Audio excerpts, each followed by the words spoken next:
नमस्कार साथियों, आप देख रहे हैं YouTube channel education portal Krishna. आज हम लोग इस वीडियो की मदद से बिहार में जाति आधारित जनगणना से रिलेटेड क्या महत्वपूर्ण बिंदुओं पे चर्चा की जा रही है उसकी जानकारी प्राप्त करने वाले हैं। 1 जून 2022 ईस्वी को जातीय जनगणना को लेकर के मुख्यमंत्री नीतीश कुमार की अध्यक्षता में हुई सर्वदलीय बैठक में सर्वसम्मति से यह निर्णय लिया गया कि बिहार में सभी धर्मों की जातियों और उपजातियों की गणना की जाएगी। इसमें सभी जातियों और समुदायों का सामाजिक आर्थिक सर्वेक्षण भी किया जाएगा। सामाजिक आर्थिक सर्वेक्षण करने का अर्थ हो गया कि उसकी संपत्ति क्या है, चल और अचल संपत्ति, इसको भी बारीकी से वहाँ पे मेंशन किया जाएगा। सामाजिक आर्थिक और जातिगत जनगणना, आपको रिमाइंड कर दूं कि इस प्रकार की जनगणना सामाजिक आर्थिक और जातिगत जनगणना वर्ष 1931 ईस्वी में हुई थी। उसके बाद 2011 ईस्वी में इसे पहली बार किया गया। उसके साथ साथ अब जा कर के बिहार में सामाजिक आर्थिक जनगणना यह 2022 से प्रारंभ होकर के 2023 में संपन्न होगी। तो इसमें यह जो जनगणना होगी वह ऑनलाइन और ऑफलाइन दोनों तरीके से होगी।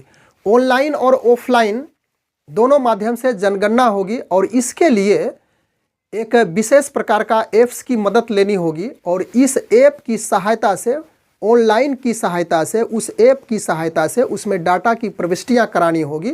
उसके बाद जो डाटा प्रविष्टि होगी तो संबंधित परिवार की पूरी जानकारी उसमें दी जाएगी और अंततः इसका फिर एक फॉर्म की सहायता से ऑफलाइन भी उसकी काउंटिंग की जाएगी। तो इसकी जो तैयारियां हैं ज़ोर शोर से चल रही है। प्रखंडों में चार्ज बनाने की कवायद तेज़ी से चल रही है। जिला स्तर पर प्रत्येक 700 की जनसंख्या पर एक चार्ज या एक गणक ब्लॉक बनाया जाएगा।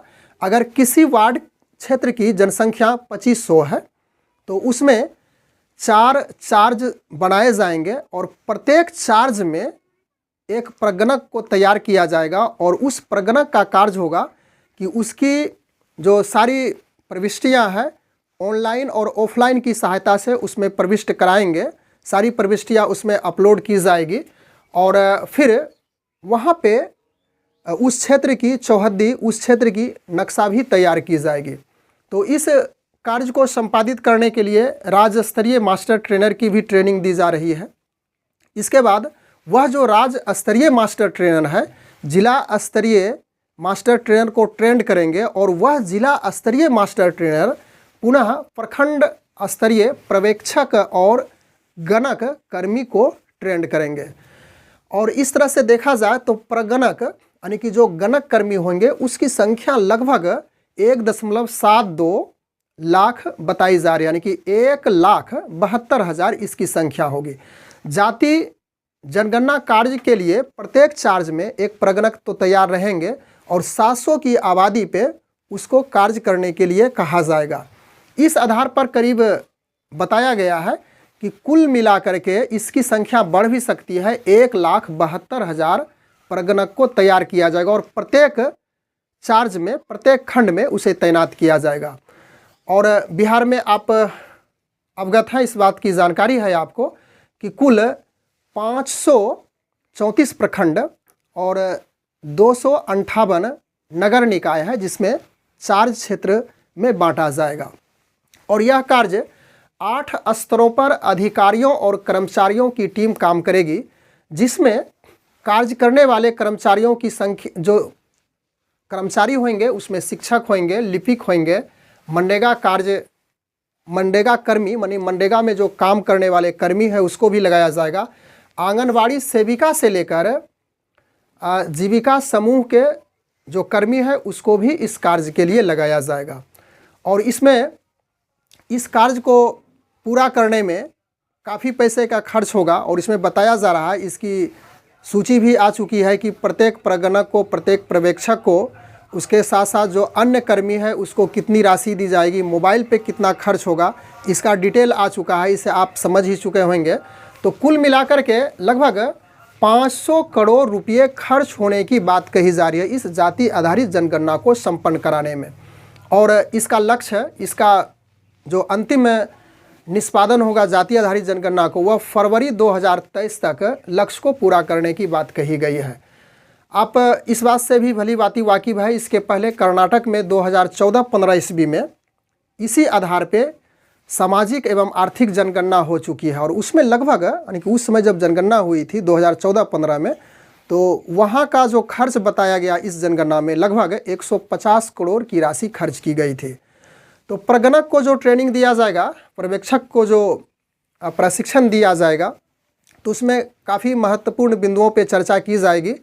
तो जिसमें पहले तो है कि मकान की गिनती की जाएगी, और मकान की गिनती में जो की जाएगी उसके लिए जहाँ पे एक मकान के बाद दूसरे मकान में कुछ गैप है, खाली स्थान है, जहाँ पे आगे चल कर के मकान बन सकते हैं, तो उसकी भी बातें कही गई है। तो उसको हम लोग थोड़ा सा इस प्रकार से समझने का प्रयास करते हैं। सपोज़ कीजिए कि यहाँ पे एक मकान पहले से बना हुआ है, फिर उसके बाद यहाँ मकान है और यहाँ पे वेकेंट स्थान है, खाली स्थान है। तो आप यदि इसे नंबरिंग में 25 दिए हैं इस मकान का नंबरिंग, और फिर उसके बाद यहाँ पे 26 चले गए हैं, और भविष्य में यहाँ पे कोई मकान आगे चल कर के बन चुका है, 3 मकान बन चुका है, तो इसको 25A इसका हो जाएगा 25B, और इस मकान की जो नंबरिंग होगी 25C होगा। या तो फिर इसे इस प्रकार से भी लिख सकते हैं 25-1, फिर उसके बाद 25/2, फिर 25/3।